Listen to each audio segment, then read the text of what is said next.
माता कुष्मांडा अष्टभुजाओं को धारण करके सिंह पर सवारी करती है। माता कुष्मांडा की 8 भुजाओं के अंदर कमंडल, धनुष, तीर और पुष्प,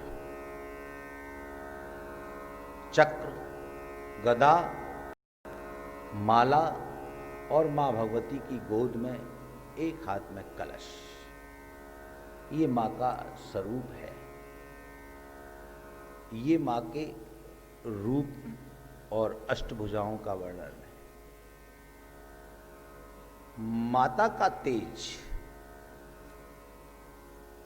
मुख के ऊपर विराजमान रहता है।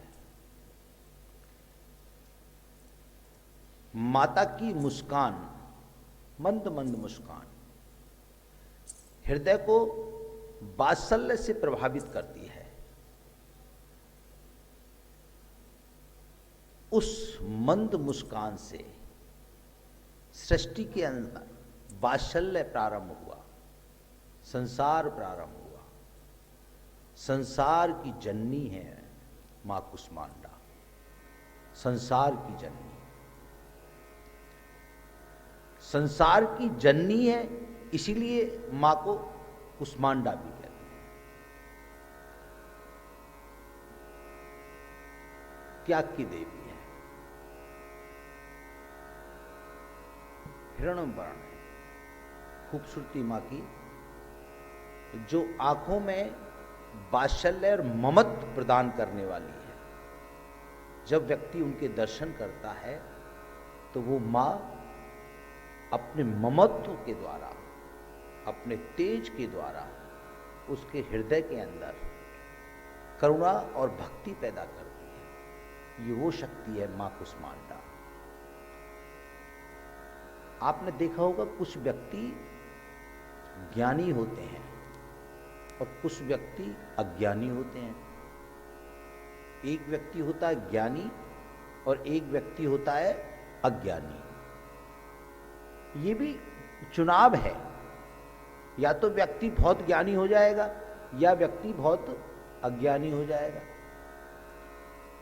या किसी कारणवश ज्ञान और अज्ञान की बीच की कड़ी में आ गया तो उस व्यक्ति को मूढ़ कहते हैं। मूढ़ता, क्या कहते हैं? मूढ़ता। ना वो ज्ञानी है और ना वो अज्ञानी है, मूढ़ है। ज्ञान की बात करो तो जिद करेगा, अज्ञान की बात करो तो दर्शाएगा कि तुम जानते नहीं हो। मूढ़ है, किसी की मानता नहीं है। ऐसा व्यक्तित्व हो जाता है किसी किसी का, कोई कोई व्यक्ति। ज्यादातर मनुष्य, ज्यादातर व्यक्ति या तो बहुत ज्ञानी होंगे या बहुत अज्ञानी होंगे। बीच की कैटेगरी के जो लोग हैं, मूढ़ता के बहुत कम लोग हैं, परंतु हैं। उन मूढ़ता की मूढ़ता को खत्म करने के लिए ये मां कुष्मांडा तेज प्रदान करती है उनकी बुद्धि को, क्योंकि इसका जो निवास स्थान है वो सूर्य के लोक के अंतःकरण में है। एक देवी मात्र 10 महाविद्याओं में और 9 दुर्गाओं के 9 रूपों में एक देवी है ऐसी जो सूर्य लोक के अंतःकरण में वास करती है। तेज, सूर्य से भी ज्यादा तेज, कितने सैकड़ों सूर्य जिसके अंदर समा जाएं, ऐसा तेज यदि किसी के अंतःकरण में है, किसी के मुख पर दिखता है, तो वो मां जगत जननी कुष्मांडा है। चतुर्दिवस में उनका पूजन होता है, लोग उनका ध्यान करते हैं। उनकी ध्यान करने से, उनके मंत्र पढ़ने से, उनका अनुष्ठान करने से, उनके बीज मंत्रों से यज्ञ करने से, उनके बीज मंत्रों से हवन करने से घर के अंदर तेज प्रकट होता है, मूढ़ता खत्म होती है, विकार निकलते हैं, एक व्यक्ति अपने जीवन के अंतःकरण से अपने आप को नए पद पर ले जाने के लिए निर्णायक बुद्धि का मालिक धनी बन जाता है। निर्णायक बुद्धि का धनी, अपने जीवन के विषय में निर्णय करने का धनी बन जाता है कि मुझे ये रास्ता मेरे लिए उपयुक्त है। उसकी जननी है मां कुष्मांडा, उसकी जननी है, तेज की जननी है, ज्ञान की जननी है, त्याग की जननी है। एक पुष्प में मां ने अपनी भक्ति प्रदान की। आप देखिए, एक हाथ के अंतःकरण में, एक हाथ में मां के में पुष्प है, कमल का पुष्प है। वास्तविकता अगर देखी जाए तो पुष्प के अंदर शक्ति विराजमान है, पुष्प के अंदर भक्ति विराजमान है और पुष्प के अंदर लक्ष्मी विराजमान है। फूल के अंदर लक्ष्मी विराजमान है, शक्ति विराजमान है, भक्ति विराजमान है। जब आप भक्त बनते हैं तो भगवान को सबसे पहले फूल अर्पण करते हैं, और यदि आप कमल का पुष्प मां को अर्पण करें, कमल का पुष्प, कमल के पुष्प के अंदर मां विराजमान है, शक्ति के रूप में भी, भक्ति के रूप में भी और लक्ष्मी के रूप में भी। कुष्मांडा मां भक्ति और शक्ति का भंडार है। 9 दिन आप उपवास कर रहे हैं या उपवास नहीं कर रहे हैं, यदि उपवास कर रहे हैं तो उपवास में शुद्धता और नियम को पालन करें। अपने आचार्य के द्वारा बताए हुए मार्ग पर चलें, अपने आचार्य के द्वारा बताई हुई अनुष्ठान की विधि को अपनाएं। यदि आप उपवास कर रहे हैं तब वो आपको उपवास और अनुष्ठान का फल मिलेगा। यदि उपवास में आपने अपने आचार्य की विधि को नहीं माना, उपवास में अपनी शुद्धता का पालन नहीं किया, किसी कारणवश कोई भी अशुद्धता हो गई, तो अनुष्ठान का फल नहीं मिलेगा।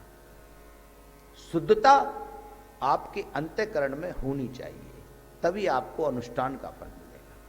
यदि आप उपवास में नहीं हैं तो भी आप मां की उपासना जब कर रहे हैं तो मां के 9 रूपों के एक एक रूप से आपको जो सीख मिल रही है, जो आपका विवेक जाग रहा है, जो आपको भक्ति मिल रही है और जो आपको शक्ति मिल रही है, ये मां का ममत्व है आपके प्रति, ये मां का वात्सल्य है आपके प्रति। आप उस जगत जननी का स्मरण कर रहे हैं जिसने पूरी सृष्टि का निर्माण किया है, पूरे संसार का निर्माण किया है। जो सूर्य लोक, सूर्य का एक तेज, जब आप गर्मी का समय चलता है उस समय देखते सूर्य कितना तेजस्वी होकर के आपको गर्मी युक्त कर देते हैं। ऐसे सैकड़ों सूर्य मां के अंदर समाये हुए हैं। माता कुष्मांडा सूर्य लोक में वास करती है। उस मां का आप ध्यान कर रहे हैं, जिस मां का आप ध्यान कर रहे हैं, आपके नेत्र उस मां का जब स्वरूप का दर्शन करते हैं तो उनका तेज आपके मन को छूता है, और वो मन का के अंतःकरण में जब तेज प्रवेश करता है तो उस तेज के माध्यम से आप मन के विकार मुक्त हो जाते हैं, मन शांत हो जाता है आपका, तब आप परमात्मा के भक्त बनते हैं। भक्ति कई प्रकार की होती है। भक्ति में कोई ये नहीं है कि हम एक जगह बैठ करके भगवान का श्रवण करें। भक्ति तो कभी भी और कहीं भी की जा सकती है। सोते बैठते उठते खाते पीते नहाते धोते आते जाते आप भगवान के स्मरण को करना शुरू कर दो, तभी से आप भक्त हैं। उसके लिए कोई विशेष आपको समय या कोई चीज नहीं बनानी। पूजा अर्चना करने के लिए समय नियुक्त करना है, भक्ति के लिए नहीं। इसलिए रामायण तो बहुत स्पष्टता से भक्ति को दर्शाती है। भक्ति स्वतंत्र, भक्ति स्वतंत्र, सकल गुण खानी, सकल गुण खानी, सभी गुणों की खान है भक्ति के अंदर। आप भक्त बन जाएंगे मां की कृपा से। स्वतंत्र है, आप भक्ति कैसे भी कर सकते हैं, परंतु आपका मन जो है भक्ति में लग जाए। जैसे बहुत सारे उदाहरण आते हैं, हनुमान का उदाहरण आता है। हनुमान कैसे परमात्मा के भक्त थे? हनुमान विमल भक्त थे। कैसे भक्त थे? विमल भक्त। यदि आपकी भक्ति विमल भक्ति हो जाए, क्योंकि आज माता कुष्मांडा का दिन है, तो आप माता कुष्मांडा का तेज जब प्राप्त कर सकते हैं जब आप बिल्कुल विमल भक्त हो जाएंगे। विमल, कोई मल आपके विकार, कोई आपके अंतःकरण में नहीं है, एकदम पूर्ण रूप से परमात्मा में हो गए आप। तब आपको भगवान का, मां की शक्ति, ईश्वर का ज्ञान प्राप्त होगा। कैसी विमल बात। एक छोटी सी बात बताता हूं। हनुमान जी और राम जब युद्ध जीत करके आ गए, माता सीता को लेकर के आ गए। अभी आप देखना, ये नवमी जब आएगी, दुर्गा में 8 दिन पूजा मां की होती है और 9वें दिन फिर रामनवमी मनती है। ये भी एक कनेक्शन है, ये इसके विषय में भी चर्चा करेंगे। अभी विमल भक्ति की चर्चा करते हैं। भगवान राम सभा लगा करके बैठे हुए हैं, हनुमान जी सेवक के रूप में विराजमान हैं। भगवान राम ने कहा कि अब मेरी लीलाएं पूर्ण हो गई हैं, अब मुझे अपने लोक को प्रस्थान करना है। जितने भी यहां लोग हैं, जितने भी यहां पर विराजमान सेवक हैं, सबने मेरे साथ में युद्ध लड़ा है, युद्ध जीत करके आए हैं। अब मुझे जाना है। मैं चाहता हूं जो जितनी जिम्मेदारी मेरी है, उन जिम्मेदारियों को मैं सब आप लोगों को देके जाऊं, किसी को कुछ ना कुछ दूं मैं। क्योंकि वो व्यक्ति के मन में एक भाव आता है, वो तो परमात्मा है, कि यदि मेरी विजय हुई है तो मैं किसी को कुछ दूं, अगर अच्छा कुछ कार्य हुआ है तो किसी को मैं कुछ दूं। ऐसा भगवान के विषय में आया। सबको बुलाया, किसी को राजा बना दिया, किसी को कुछ सेवा दे दी, किसी को कुछ सेवा दे दी, सबको सब सेवाएं बांट दी। लास्ट में हनुमान को बुलाया, लास्ट में हनुमान को बुलाया। हनुमान से पूछा, हनुमान तू तो बहुत प्रिय मेरा भक्त है,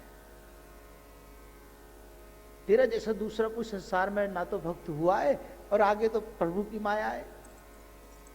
ऐसा विमल भक्त दूसरा कोई हुआ नहीं।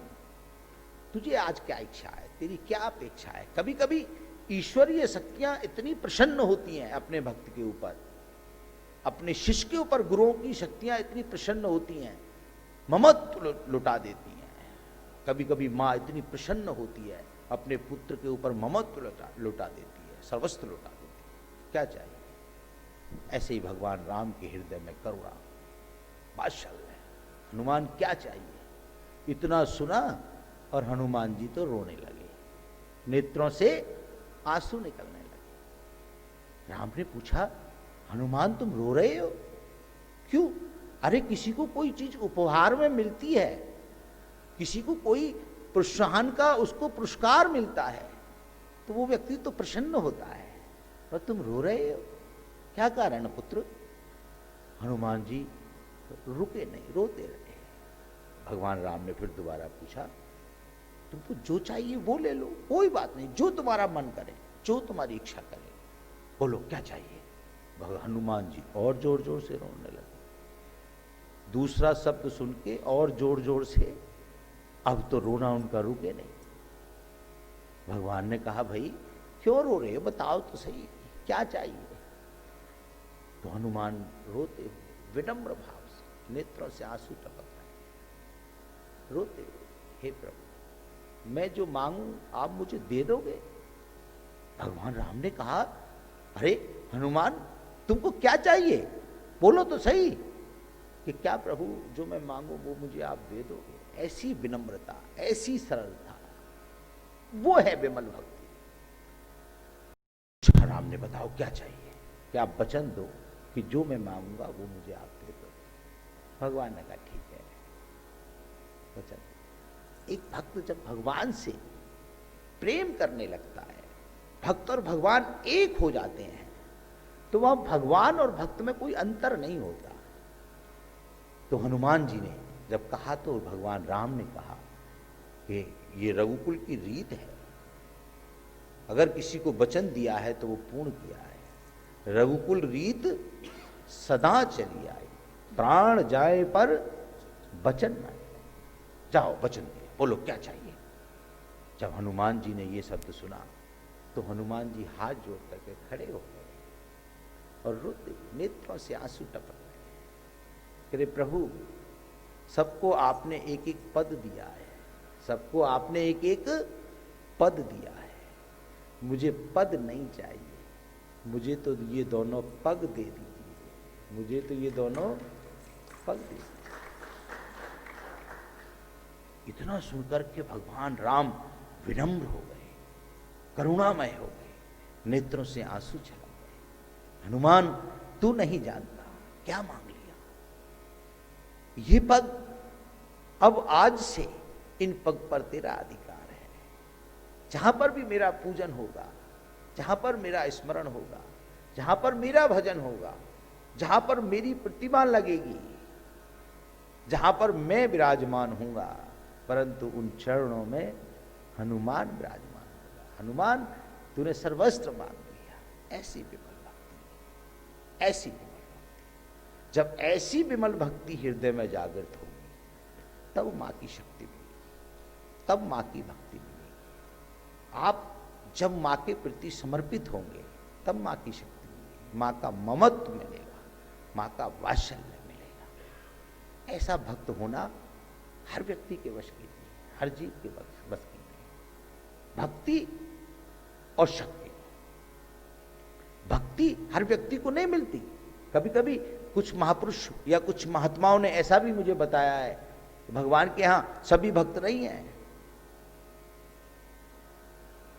सभी भक्त नहीं है, क्योंकि स्वर्ग लोक और नरक लोक दो लोक है ना प्रभु के। कितने लोक हैं? स्वर्ग लोक, और ऐसा वर्णन आया है। तो अगर सब भक्त हो जाएंगे तो स्वर्ग में चले जाएंगे, तो सब भक्त नहीं हो सकते। भक्ति सबको नहीं मिल सकती है, भक्ति सबको नहीं मिल सकती।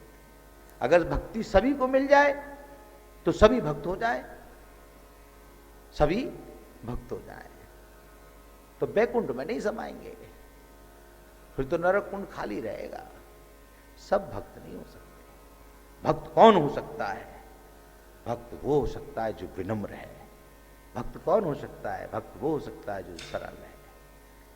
भक्त वो हो सकता है जिसने अपने मन को जीत लिया है। भक्त वो हो सकता है जो मान अपमान से रहित हो गया है। हनुमान जी मान अपमान से रहित थे। हनुमान जी ने अपने मन को जीत लिया था, तब हनुमान जी विमल भक्त हुए थे, तब विमल भक्ति प्राप्त हुई थी। तो ये मां वो कुष्मांडा मां है जो आपको तेज देती है। तेज से आपकी भक्ति जागृत होती है, आपकी भक्ति जागृत होती है। तो कभी कभी भक्ति की ऐसी लीला हो जाती है कि आप ऐसे परिवर्तित जीवन में आ जाते हैं कि आप भी विमल भक्त की तरह व्यक्ति के व्यक्तित्व में नजर आने लगते हैं। ऐसी भक्ति चाहिए। ये बात भक्ति की। और माँ कुष्मांडा के रूप का वर्णन और माँ कुष्मांडा की भक्ति और शक्ति, कैसे माँ का तेज मिल सकता है, इसके विषय में बताया। अब विषय दूसरा, शिक्षा का विषय, शिक्षा का। देश को, समाज को हमें शिक्षित करना है, देश को और समाज को शिक्षित करना है। इस विषय पे चर्चा आज। उससे पहले भगवान का कीर्तन। बोलिए सच्चिदानंद भगवान की जय।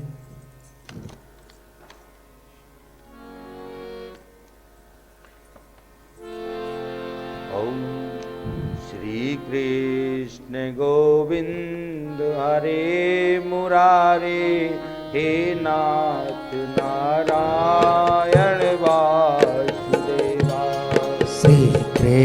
कृष्ण गोविंद हरे मुरारे, हे नाथ नारायण वासुदेवा। श्री कृष्ण गोविंद हरे मुरारे, हे नाथ नारायण वासुदेवा। श्री कृष्ण गोविंद हरे मुरारे, हे नाथ नारायण वासुदेवा। हे नाथ नारायण वासुदेवा, हे नाथ नारायण वासुदेवा। हे नाथ नारायण वासुदेवा, हे नाथ नारायण वासुदेवा। श्री कृष्ण गोविंद हरे मुरारे, हे नाथ नारायण वासुदेवा। श्री कृष्ण गोविंद हरे मुरारे, हे नाथ नारायण वासुदेवा। हे नाथ नारायण वासुदेवा। हे नाथ नारायण वासुदेवा। बोलिए सच्चिदानंद भगवान भगवान की जय। आपका जीवन जो ईश्वरीय शक्ति से आपको प्राप्त हुआ है, आपका शरीर जो पंच तत्व से बना है, आपके अंतःकरण में जो बुद्धि है, जो मन है, इन सबको संजो करके एक व्यक्तित्व बनता है। आप यहां इसलिए आए हैं कि आप ईश्वरीय शक्तियों को प्राप्त करें, उन शक्तियों के विषय में जानें, प्रकृति के विषय में जानें, प्रकृति के अंदर क्या क्या विराजमान है इसके विषय में जानें, क्योंकि प्रकृति ही शक्ति है। प्रकृति को समझें, प्रकृति क्या है। ये सब समझने से पहले आपको शिक्षा पे काम करना पड़ेगा। शिक्षा क्या है? शिक्षा क्या है? शिक्षा का मतलब है किसी को ज्ञान देना। शिक्षा का मतलब है किसी को ज्ञान देना। शिक्षा का मतलब है किसी को संस्कार देना। शिक्षा का मतलब है संस्कार की पद्धति सिखाना। शिक्षा का मतलब है उसके जीवन के विषय में बताना। शिक्षा का मतलब है कि आपका ये ट्रैक है, आपका ये रास्ता है, इस रास्ते तक आप पहुंचेंगे। तभी आप प्रारंभ में देखते हैं जब व्यक्ति स्कूल जाता है तो उसको ए से लेके जेड तक की बातें जब बताते हैं इंग्लिश में, या ए आ ई यू ये सब वर्णमाला पढ़ाते हैं, ये जीवन का प्रारंभ ही तो है। तो शिक्षा का मतलब ज्ञान, किसी को ज्ञान देना। वो ज्ञान प्रकृति के विषय का भी होगा, वो ज्ञान भौतिक बात के विषय का भी होगा, वो ज्ञान आध्यात्मिक बात के विषय का भी होगा, वो ज्ञान द्वैत भी होगा और वो ज्ञान अद्वैत भी होगा। वो ज्ञान कराना शिक्षा है। वो शिक्षा गुरु भी देता है, वो शिक्षा माँ भी देती है, वो शिक्षा पिता भी देते हैं, वो शिक्षा भाई भी देता है, वो शिक्षा मित्र भी देते हैं। परंतु जो शिक्षा तुम्हारे मन को भाए, जो शिक्षा तुम्हारा उद्धार करे, जिस शिक्षा से तुम्हारा व्यक्तित्व बने, जिस शिक्षा से लोगों के आप रोल मॉडल बने, लोग आपसे सीखें, उस शिक्षा को आप ग्रहण करें। जो शिक्षा आपके काम की नहीं है, जो बातें, कुछ मित्र ऐसे भी होते हैं अनेक प्रकार की शिक्षा देते हैं, जो शिक्षा की बातें आपके काम की नहीं है, आप उनसे दूर हट करके जो बातें आपके लक्ष्य को दर्शाती हैं, जो बातें आपको लक्ष्य तक लेके जाती हैं, उन बातों की शिक्षा को ग्रहण करके आप अपने लक्ष्य की तरफ निकलें, तब आप महान बन सकते हैं। तब आपका परिवार महान बन सकता है। अब आप पहले शिक्षित हो, जब आप पहले शिक्षित हो जाएंगे तब किसी दूसरे को शिक्षित कर सकते हैं। और कोशिश करें किसी व्यक्ति के व्यक्तित्व का निर्माण करने का, उसको शिक्षित करने का, उसको ज्ञानी बनाने का, उसको ज्ञान देने का। कहां से शुरुआत कर सकते हैं आप? किसको ज्ञान देना प्रारंभ करें? बहुत सारे लोग आपके साथ जुड़े हुए हैं। आप अपने परिवार के सबसे छोटे व्यक्ति से स्टार्ट करिए। आप अपने परिवार में जो व्यक्ति आपकी सेवा में उपस्थित है, जो आपका सेवक है, आप उसको ज्ञान देना प्रारंभ करिए, उसको शिक्षित करना प्रारंभ करिए। यदि वो शिक्षित होगा तो उसका परिवार शिक्षित होगा, आने वाली जेनरेशन शिक्षित होगी। जब शिक्षित पूरा समाज हो जाएगा तब हमारा देश जो है पूर्ण रूप से शिक्षित हो जाएगा, तो विश्व गुरु बन जाएगा। शिक्षा का महत्व है जीवन में, अज्ञान का कोई महत्व नहीं है। इसलिए ज्ञानी बनिए। गीता का ज्ञान, रामायण का ज्ञान, वेदों का ज्ञान, पुराणों का ज्ञान, ये आध्यात्मिक ज्ञान आपको भौतिकवाद भी सिखाते हैं और परमात्मा की शक्तियों से भी मिलाते हैं। आध्यात्मिकता जागृत करते हुए कैसे भौतिक संसार में रहना है, कैसे जीवन को आगे लेके जाना है, ये हमको शिक्षा बताती है। इसलिए आप शिक्षित करिए। अगर आपने किसी एक व्यक्ति को शिक्षित कर दिया तो आपका जीवन सफल हो गया, क्योंकि वो एक व्यक्ति किसी दूसरे को शिक्षित करेगा, तीसरे को शिक्षित करेगा, चेन बनेगी। शिक्षा के प्रति आपको पूर्ण रूप से समर्पित होना चाहिए। अशिक्षित व्यक्ति पशु के समान हो जाता है, शिक्षित व्यक्ति की महत्वता बढ़ जाती है। इसलिए आप शिक्षित बने। जरूरी नहीं है आप प्रकृति का ज्ञान प्राप्त करें, वेद का ज्ञान नहीं पढ़ पा रहे, प्रकृति का ज्ञान प्राप्त करें, आप ब्रह्मांड का ज्ञान प्राप्त करें। आज का दिन मां भगवती का चौथा कुष्मांडा, मां ने ब्रह्मांड का निर्माण किया है, ब्रह्मांड की देवी है। पहले ब्रह्मांड नहीं था, मां का रूप जब अवतरित हुआ है तब ब्रह्मांड का निर्माण हुआ है। ब्रह्मांड का निर्माण करती हुई मां कुष्मांडा पैदा हुई। ये ब्रह्मांड जिसके अंदर संपूर्ण ज्ञान भरा हुआ है, ये ब्रह्मांड जिसके अंदर संपूर्ण शिक्षा भरी हुई है, ये ब्रह्मांड संपूर्ण तेज का स्वामित्व है, ये उस मां ने आप लोगों के लिए दिया है।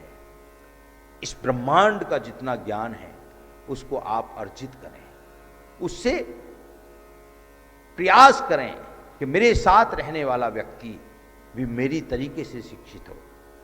तब आपकी महत्वता समाज के अंदर आएगी, तब आपका व्यक्तित्व संभलेगा, तब आपका लक्ष्य पूर्ण होगा। आप किस लिए आए थे? शिक्षा ज्ञान प्राप्त करने, ईश्वर को प्राप्त करने। ईश्वर किसके अंदर वास करते हैं? ईश्वर भक्ति के अंदर वास करते हैं। भक्ति कहां से आएगी? जब आप शिक्षित होंगे, ज्ञानी होंगे, तभी तो आपके अंतःकरण में भक्ति का कुछ भाव जागृत होगा। आप अपने आप को समझने लगेंगे, तब आपके अंदर विनम्रता आएगी। जब तक आप अपने आप को नहीं समझेंगे तब तक विनम्रता नहीं आ सकती। इसलिए उस मां ने उस ब्रह्मांड का निर्माण किया। वो ब्रह्मांड आपको ज्ञान देने के लिए है। संपूर्ण ज्ञान कहां है? ब्रह्मांड के अंदर है। उसी को ब्रह्म ज्ञानी कहते हैं, जो ब्रह्मांड का ज्ञान प्राप्त कर लेता है, जो ब्रह्मांड की शिक्षा प्राप्त कर लेता है, जो ब्रह्मांड के विषय में जान जाता है, वो ज्ञानी पुरुष बन जाता है। ये वो शक्ति है मां, जो आपको शिक्षा देती है, आपको शिक्षा से जोड़ती है, आपको ज्ञान से जोड़ती है। तो आप शिक्षित बने। चौथी नवरात्रि सिखाती है आपको कि आप शिक्षित बने। चौथी नवरात्रि आपको सिखाती है कि आप शिक्षा दें और आप शिक्षित बने और शिक्षा दें। यदि आप शिक्षित हो जाएंगे, देश शिक्षित हो जाएगा, समाज शिक्षित हो जाएगा, परिवार शिक्षित हो जाएगा। जब सब शिक्षित हो जाएंगे तो देश का एक विशेष निर्माण होगा। ये मां नवदुर्गा, कैसी मां की लीला है! कितना बड़ा ज्ञान, ब्रह्मांड उत्पन्न किया मां ने, पूरा ब्रह्मांड सृष्टि का। आप कल्पना करिए कैसा ज्ञान, कैसी सृष्टि। सब ज्ञान का भंडार मां कुष्मांडा लेकर के आपके सामने चतुर्दिवस में अपने रूप का दर्शन देती है। उस मां का ध्यान करते हुए आप ज्ञान प्राप्त करिए, शिक्षित बनिए। आज का संदेश है, आप शिक्षित बने। मां कुष्मांडा आपको सिखाती है कि आप शिक्षित बने, आप तेज धारण करें, ज्ञान प्राप्त करें, क्योंकि सूर्य लोक में मां का स्थान है। सैकड़ों सूर्य मां के अंदर हैं और ज्ञान का प्रारंभ सूर्य से होता है। हनुमान जी के गुरु कौन थे? हनुमान जी को ज्ञान किसने दिया? सूर्य नारायण ने। हनुमान जी को ज्ञान किसने दिया? सूर्य नारायण ने। इसलिए पूरे ब्रह्मांड के अंदर जो तेज है मां कुष्मांडा का, वो ज्ञान है, वो शिक्षा है।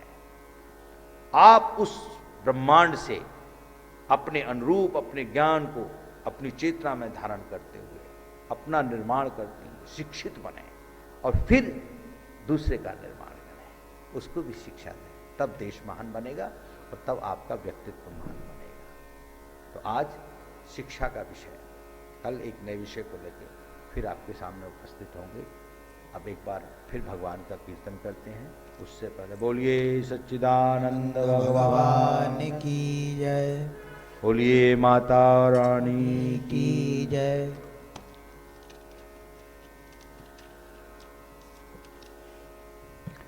गोविंद मेरी ये प्रार्थना है, भूलूं कभी न मैं नाम तेरा।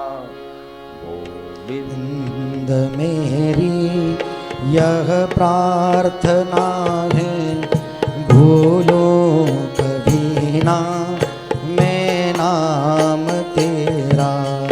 गोविंद मेरी ये प्रार्थना है, भूलो कभी ना मैं नाम तेरा।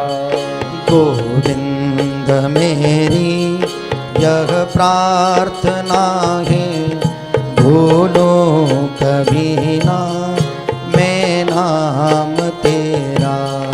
गोविंद मेरी ये प्रार्थना है, भूलूं कभी ना मैं नाम तेरा।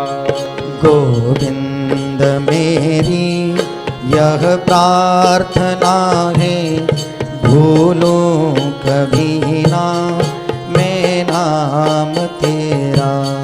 निष्काम होके मैं दिन रात गाऊं, गोविंद दामोदर माधव भेदी। निष्काम होके मैं दिन रात गाऊं, हे नाथ नारायण वासुदेव। निष्काम होकर मैं दिन रात गाऊं, हे नाथ नारायण वासुदेवा।